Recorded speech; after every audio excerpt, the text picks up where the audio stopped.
Waspada, diduga suspek cacar monyet masuk Palembang, satu warga isolasi mandiri. Warga Palembang diminta untuk waspada dan tidak panik, sebab seorang wanita bernama CM warga Lorong Jaya, Laksana, Kelurahan 4 Ulu, Kecamatan SO1 Palembang diduga terkena suspek cacar monyet. Hal ini diketahui setelah ia berobat di Puskesmas 4 Ulu, sebab setelah dilakukan pemeriksaan oleh dokter, maka diduga warga tersebut suspek cacar monyet.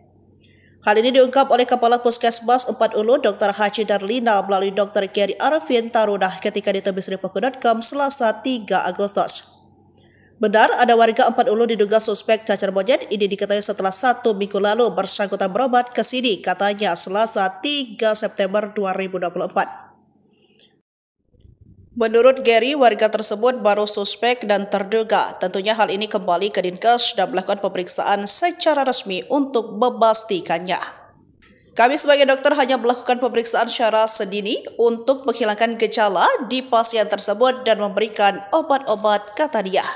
Menurutnya, jika dilihat dari keadaan pasien dari bentuk luka yang ada di telapak tangan kedua pasien dan kakinya, yang kita lihat dari bentuk luka, lesi ini muncul dituduh cuma pasien kita kemarin muncul telapak tangan dan kaki bebernya. Lebih jauh, Gary mengatakan lesi pada korban ini banyak bentuknya seperti keropeng berwarna hitam.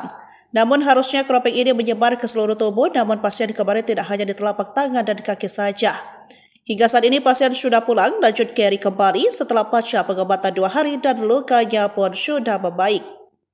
Kalau ditanya soal riwayat kemarin, pasien mengaku dirinya tidak pergi keluar kota, namun pasien mengaku pernah kontak dengan tetangganya, bebernya kembali. Terkait pengambilan sampel, ditambahkan Gary sudah diserahkan ke pihak Dinkes. Sudah dilakukan oleh pihak Dinkes dan tinggal menunggu hasil, katanya sambil mengatakan penyakit ini menular. Terkait pasien diduga suspek, Gary menghimbau pasien untuk tidak keluar rumah dan melakukan isolasi mandiri. Pasien sudah saya himbau untuk melakukan isolasi mandiri di rumah, katanya. Gary juga menghimbau kepada masyarakat Palembang, jika mengalami gejala seperti ini janganlah takut dan segeralah datang ke puskesmas atau rumah sakit. Di sini kita tentunya akan melayani dan mengobati pasien tersebut dan jangan takut serta panik.